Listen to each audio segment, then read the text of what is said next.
अरे बच्चों, आज हम 1.2 से नेक्स्ट क्वेश्चन करने जा रहे हैं, जो है तीसरा क्वेश्चन। सिद्ध कीजिए कि निम्नलिखित संख्याएं अप्रिमेय संख्याएं हैं। इसमें हम तीन संख्याओं को सिद्ध करेंगे, अप्रिमेय संख्याएं। इससे पहले वाली वीडियो में भी हमने अप्रिमेय संख्याएं सिद्ध किया था, उसी टाइप में हम इनको सिद्ध करेंगे। तो पहली टाइप इसमें है 1/√2। अब यहाँ पे 1/√2, 1/√3 आ जाए, 1/5 आ जाए, 1/7 आ जाए, तो हम एक ही टाइप में करेंगे उनको। अप्रिमेय सिद्ध करने के लिए, अप्रिमेय संख्या सिद्ध करने के लिए हम इनको परिमेय संख्या मानते हैं। तो इसका फर्स्ट वाला क्वेश्चन कर रहे हैं। पहले हम इसका फर्स्ट वाला क्वेश्चन कर रहे हैं, और ये है 1/√2। इसको हम 1/√2 को सिद्ध करने के लिए हम क्या करेंगे कि इसको पहले परिमेय संख्या मानेंगे। अप्रिमेय संख्या है लेकिन ठीक विपरीत मानते हैं, इसको हम परिमेय संख्या मानेंगे।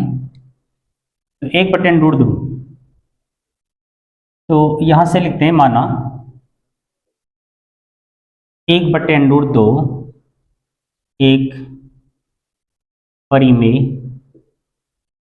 संख्या है।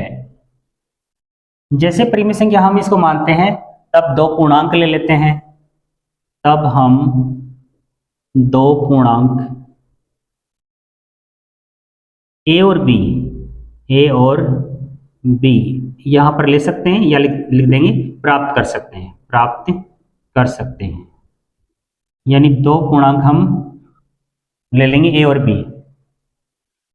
1/√2 एक परिमेय संख्या हमने मानी है, तो आप इसको 1/√2 इसको परिमेय संख्या, और इसको पूर्णांकों के आधार पर परिमेय संख्या के रूप में लिखते हैं a/b।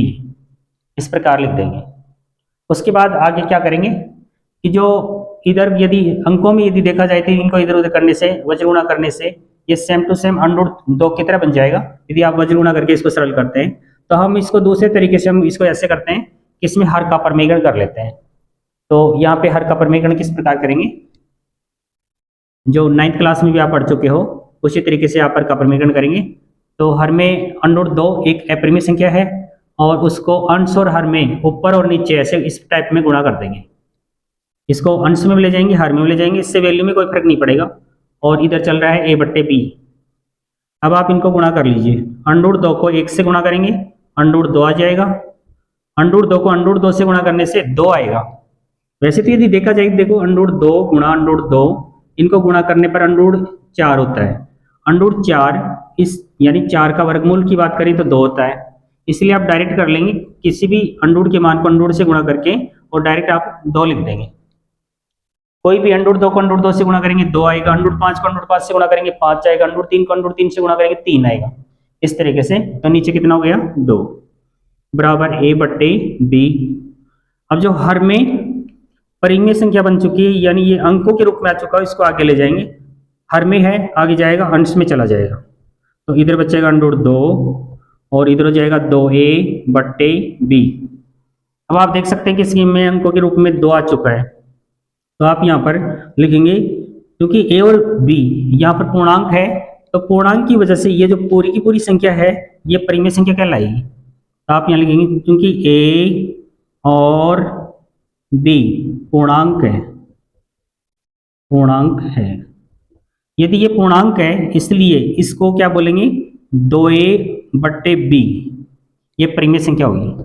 इसलिए 2a/b एक परिमेय संख्या है, एक परिमेय संख्या है। यदि ये परिमेय संख्या है, तब √2 भी एक परिमेय संख्या होगी। तब √2 भी एक परिमेय संख्या होगी। किंतु यह विरोधाभास है। अब ये विरोध क्यों हो रहा है, क्योंकि ये आपने गलत कल्पना कर लिया। अब विरोधाभास, ये विरोधाभास क्यों है, यहां पे देखिए, किंतु यह विरोधाभास है। यहां लिखा जाएगा किंतु यह विरोधाभास है। यह विरोधाभास किस कारण से हुआ है, कारण लिखते हैं, क्योंकि क्योंकि किसी किसी अभाज्य संख्या, कोई भी अभाज्य संख्या हो, किसी अभाज्य संख्या का वर्गमूल एक अपरिमेय संख्या होती है, एक अपरिमेय संख्या होती है। किसी भी अभाज्य संख्या का वर्गमूल करेंगे, जैसे 2 का वर्गमूल करेंगे अपरिमेय संख्या आएगी, 3 का वर्गमूल करेंगे अपरिमेय संख्या आएगी, 5 का वर्गमूल करेंगे अपरिमेय संख्या आएगी, 7 का वर्गमूल करेंगे अपरिमेय संख्या आएगी। तो अपरिमेय संख्या होती है। आगे की कंडीशन में आप लिखेंगे यह विरोधाभास त्रुटिपूर्ण, यानी त्रुटिपूर्ण का मतलब है गलत कल्पना। त्रुटिपूर्ण यानी गलत, हमने त्रुटि कर दी है, गलत कल्पना कर ली है। यह विरोधाभास त्रुटिपूर्ण कल्पना के कारण प्राप्त हुआ है, और इसी कंडीशन के आधार पे हम लिखेंगे अतः 1/√2 एक अपरिमेय संख्या है, अपरिमेय संख्या है। इस टाइप में हम इसको सिद्ध कर लेंगे। अब आप ध्यान दीजिए कि इसी तरीके से स्टेटमेंट आगे वाले में होंगे, लेकिन जहां जहां अलग अलग स्टेटमेंट होगा वहां पर मैं चेंज करके और सेकंड वाला और थर्ड वाला क्वेश्चन आपके सामने करके दिखाता हूं, तो ध्यान से देखिए। अब हमने फर्स्ट वाला क्वेश्चन कर लिया, अब सेकंड वाला करते हैं। अब इसमें कहां कहां चेंजिंग होगी, तो मैं यहाँ पर इनको रब करके और सेकंड वाला क्वेश्चन करता हूं। यहां से इसको रब कर देता हूं, यहां से इसको कर देता हूं, यहां पर इस तरीके से चेंज कर देते हैं। अब आप ध्यान दीजिए,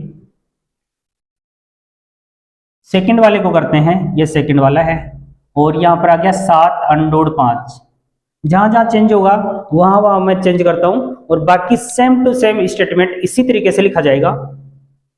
देखिए, माना 7/5 एक परिमेय संख्या है, इसी तरीके से आप 2 पूर्णांक ले लेंगे, इसी तरीके से आप इस टाइप में लिख देंगे।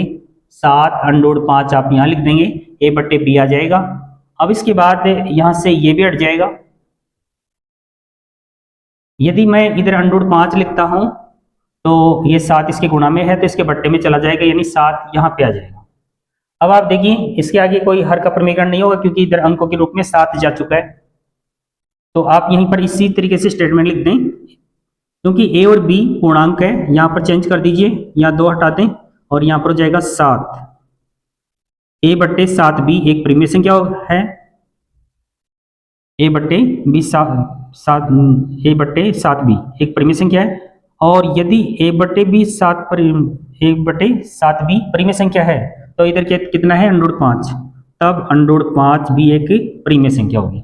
यहाँ पर हो जाएगा √5 भी एक परिमेय संख्या होगी। फिर उसके बाद ये का स्टेटमेंट लिखा जाएगा, किंतु यह विरोधाभास है, क्योंकि किसी अभाज्य संख्या का वर्गमूल एक अपरिमेय संख्या होती है। यह विरोधाभास त्रुटिपूर्ण कल्पना के कारण प्राप्त हुआ है। और उसके बाद आप यहाँ पर भी चेंज कर दीजिए, और क्या चेंज करना है, 7/5। इस तरीके से आपको करना है। अगले वाले क्वेश्चन को इस तरीके से छोटे से तरीके से आप कर सकते हैं, कोई प्रॉब्लम नहीं होगी। स्टेटमेंट को थोड़ा सा ध्यान में रखना है और कोई दिक्कत नहीं होगी। अब उसके बाद इसको तो आप स्क्रीनशॉट भी ले सकते हैं, और बीच में इस तरीके से गैप नहीं देना है, तो तरीके से लिख देना, क्योंकि मैंने तो उसी को बदल करके आपको समझा दिया है। इतना से स्टेटमेंट है इसमें। उसके बाद हम अगले वाले क्वेश्चन को करते हैं। अगले वाला क्वेश्चन है थर्ड वाला, तो हम थर्ड वाले को लेते हैं, यहाँ से चेंज कर रहा हूँ। तो थर्ड वाला क्वेश्चन है अपना 6 + √2। अब आप यहाँ पर भी यही लिख दीजिए, 6 + √2 एक परिमेय संख्या मान लेंगे, इसी तरीके से 2 पूर्णांक ले लेंगे, यहाँ से आप चेंज कर देंगे। तो यहाँ पर क्या आएगा कि a/b इसी तरीके से बराबर का चिन्ह है, और ये 6 + √2 हो जाएगा।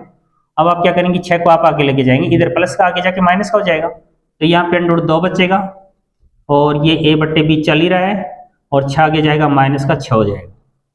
इसमें आप लघुत्तम ले लेंगे, जिसको अपन एलसीएम कहते हैं। आप इसमें लघुत्तम लेंगे तो लघुत्तम कितना होगा, b। इसमें b लघुत्तम आएगा। ये सेम टू सेम होता है, यदि सेम टू सेम हर के बराबर लघुत्तम है तो ऊपर वाली वैल्यू आप लिख सकते हैं, क्योंकि यही वैल्यू आएगी। इसके अपॉन में या बट्टे में कुछ भी नहीं है तो आप गुणा करके डायरेक्ट भी लिख सकते हो, 6b हो जाएगा ये, 6 और b इस तरीके से, क्योंकि इसके नीचे एक होता है, कब आप बी में देंगे बी आएगा, बी को 6 से गुणा करेंगे 6b आ जाएगा। इसी तरीके से हम लघुत्तम की क्रिया करते हैं। आगे की स्टेटमेंट में देखिए कि a और b एक पूर्णांक है, और ये पूर्णांक होने की वजह से परिमेय संख्या होगी, ये पूरी की पूरी यहाँ पर परिमेय संख्या होगी। तो यहाँ लिखेंगे a माइनस 6b बट्टे में लिखेंगे b, एक परिमेय संख्या है। यदि ये परिमेय संख्या है तो अब आप यहाँ पे अंडर 2 लिख दीजिए, तब अंडर 2 भी एक परिमेय संख्या होगी।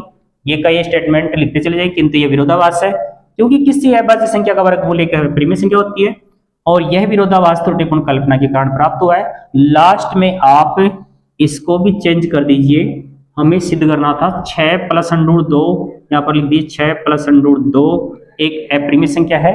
इस तरीके से आप इसको सरल करेंगे। ये वीडियो आपकी पसंद आया होगा, तो यदि आपके पसंद आया है तो आपको इसको लाइक और शेयर अवश्य करें। धन्यवाद।